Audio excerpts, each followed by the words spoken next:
Hello folks, nothing on the wrists today, so we've got two in the post bag which I'm going to have a look at in the down view.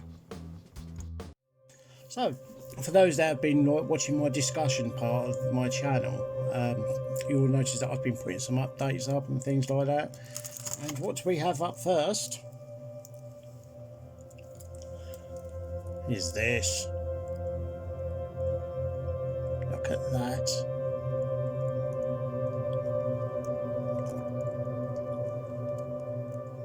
Dr Martens signed. This is a very limited edition Dr Martens Sekonda. I mean, you know, I love Dr Martens and I love Sekonda. I mean, you know, like this is like, you know, this is like grail of grails for me, like. And it's on the 1970s style, what you call it, rally bracelet. And there you go. How does that look?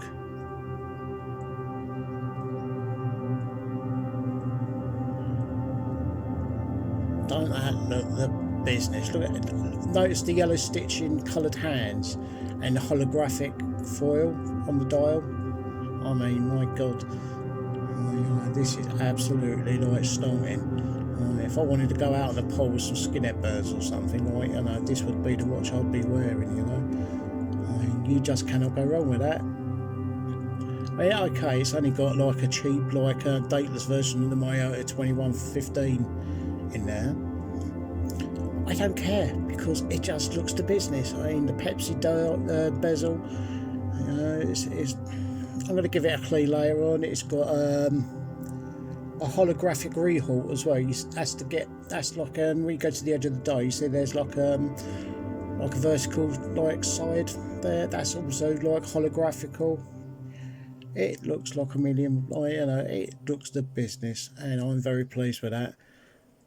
It's just dog's danglies. So let's have a look at watch number 2.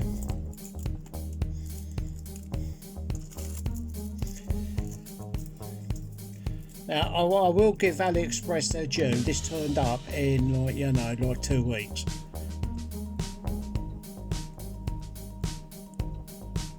How about that then? Fake crown there, it screws in, but it does nothing. There's nothing in it, like, you know. It is automatic. Its loom works only on the hands for some reason. I don't see, and the pip, but it doesn't, like. It's got nice clicky bezel. It's got a little bit of back slot, but it goes back to place. And there you go. There's the back of it as well. As you can see, it's an automatic. I like the display back on this. That's nice. That is. It's actually proper glass as well. And that glass there, the crystal, that doesn't feel like it's just cheap mineral. There is a slight tinge to it, which you can tell. I mean, look, I can't afford a real Homega any day, any time soon, and like, you know, I would rather not spend 3-4 grand just for a used one. You know, when I've got more important things to be spending the 3 or 4 grand for. I mean, you know, it is a sign of wealth, it is a sign of whatever. Well, the thing is, I'm sick to death of you know, feeling like a tramp and, you know, and stuff. And the only thing that let it down, this, is the rather chintzy bracelet, which will be replaced. I've got a black and orange NATO with 5 rings on it, because this is black and orange, like, which I think look quite good going with that. And I'm also, if the one that I've got in my bracelets tub, no, it doesn't fit this, then I'm going to order something like a Jubilee or something like that, something that's a bit more, you know, going with it, like, you know. I mean, yeah, the bracelet's all right, but I mean, it was an absolute nightmare to get it to fit. And I mean, there's it pops open at inconvenient times, but I mean, look at that. I mean, this costs less than 30 quid. You know, especially with the bonuses from Aliexpress and stuff like that. You want something on your wrist that looks like the real thing. I wish I'd actually, you know, gone for. So it's really stupid because like somebody came along on eBay and offered me a harness version of this for 25 quid. And I'd wish I'd taken that, but it was too late. This one had been ordered. But I can work with this one. The other thing as well is like the one I ordered, like didn't have a date in it. I didn't want a date on it. I have lots of pictures of the real thing. I mean, they've done a good job, like, you know, with pad printing on the dial and stuff like that. I mean, it does look, you know, authentic in that respect. I mean, you know, it's like anything with a fake watch, isn't it? Like, you know, it's going to look fake whichever way around you look at it. So there we go. And coming soon, Mr. Bestrus sent me this because he obviously didn't have a 2409 to give me, so this is another cadet, but this has got a virtually brand new movement in it, and I'm going to take the movement out of this, and that is going into this, the Radio Room 090 with the 22mm lug modern case, and that is going to be an absolute.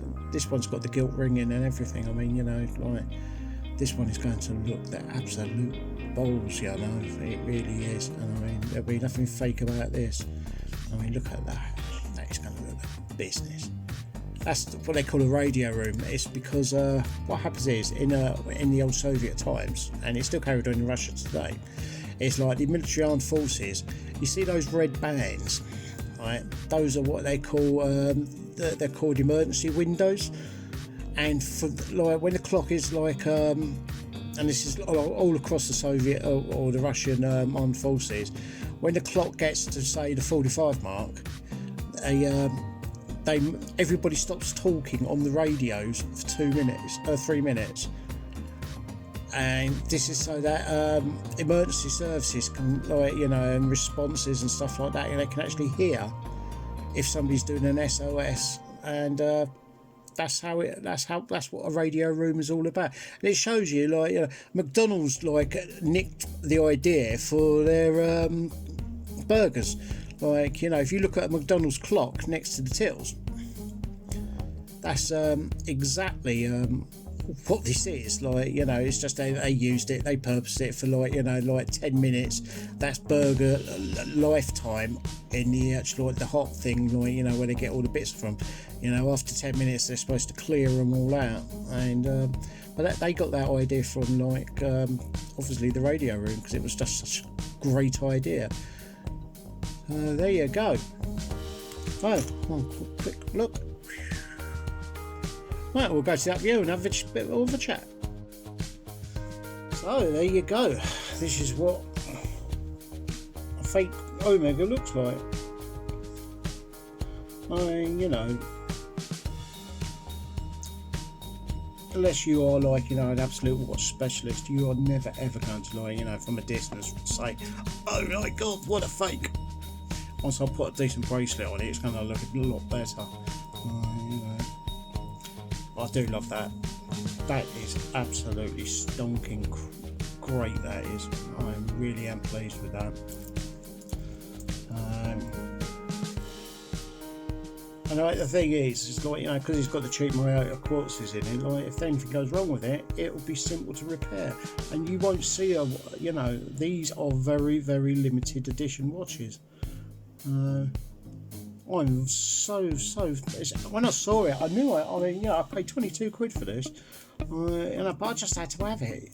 Once I realised there was such things as Dr Martens Sekondas, And I thought to myself, bloody hell, right, you know, I've got to have one. I love the holographic on it. It's very nice, and I mean, it actually says like Dr Martens Sekonda.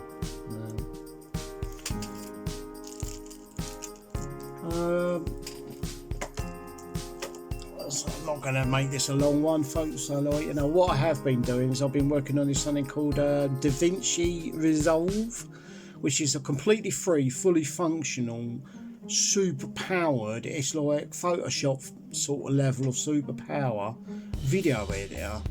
You know, but I'm finding it difficult because what I'm having to do is like I'm having to do the bits I can do on that, and then take that and then post-process it in Windows 10 Photo or something like that, like, you know, just to get the music on or whatever, like, you know, because, like, you know, you don't want to hear like the creaks and the groans and the farts from down your way and stuff like that, do you? Like, you know, you want a bit of background, you want a bit of ambience.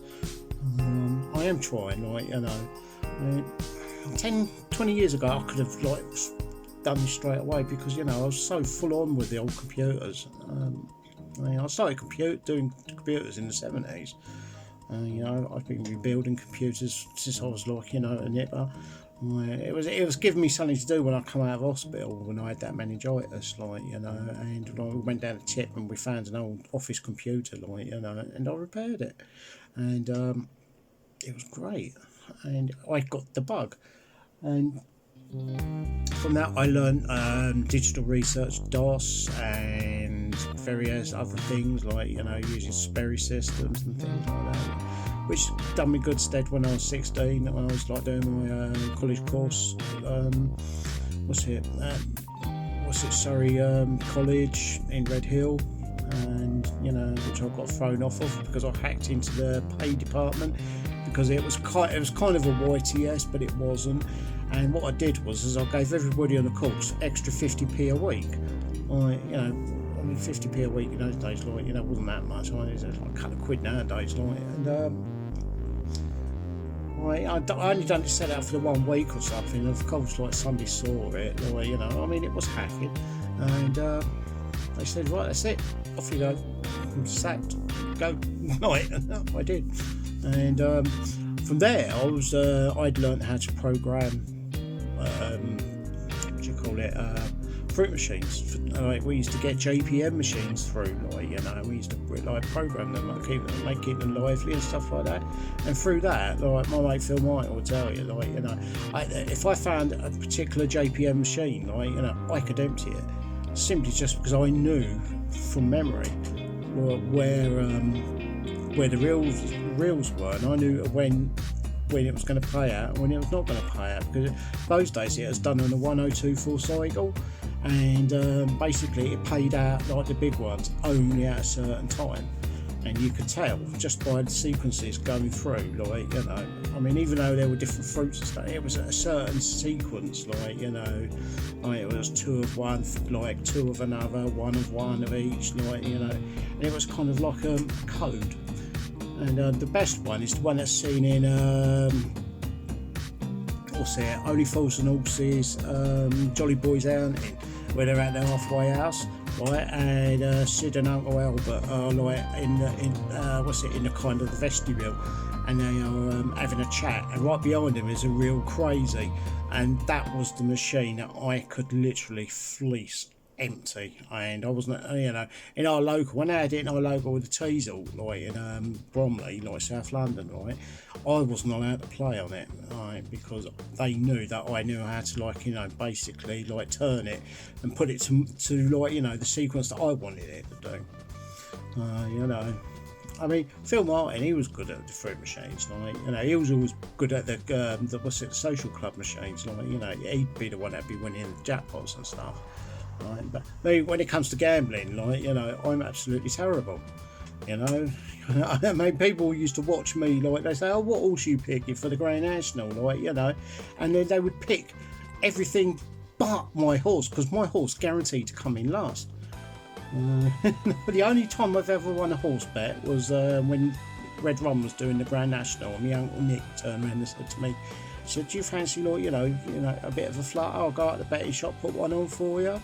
Alright, and so I said, I only got 10p, like, you know. He said, that'd do. And he put a 10p on, like, an accumulator on for me, and he done some magic or something like that, and I actually got a £5 note, which in the 70s, like, you know, was 50 quid, like, you know. I mean, that was in the days when 20 Black Cat cigarettes used to cost 10p, like, you know. I remember when number 6 cost 10p, like.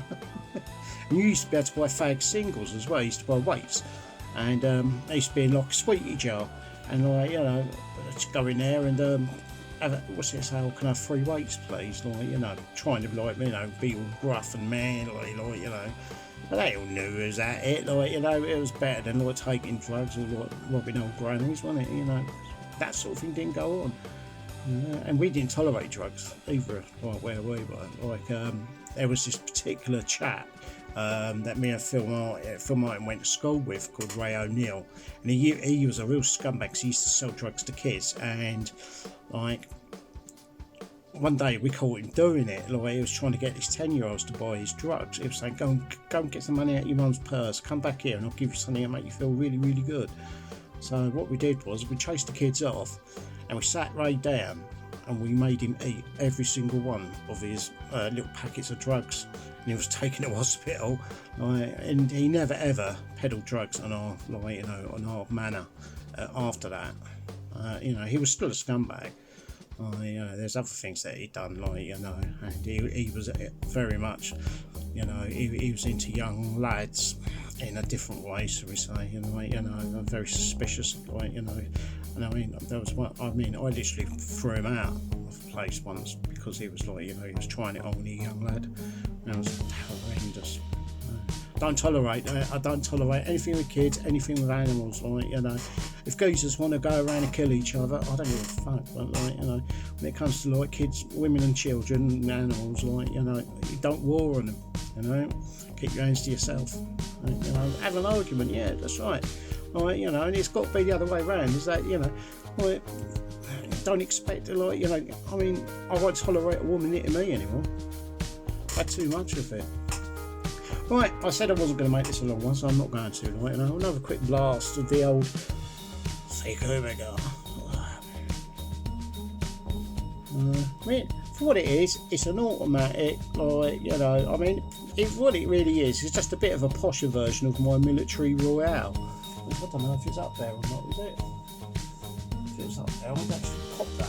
Have a look. No, it's... Oh, shame, I must have put this somewhere else.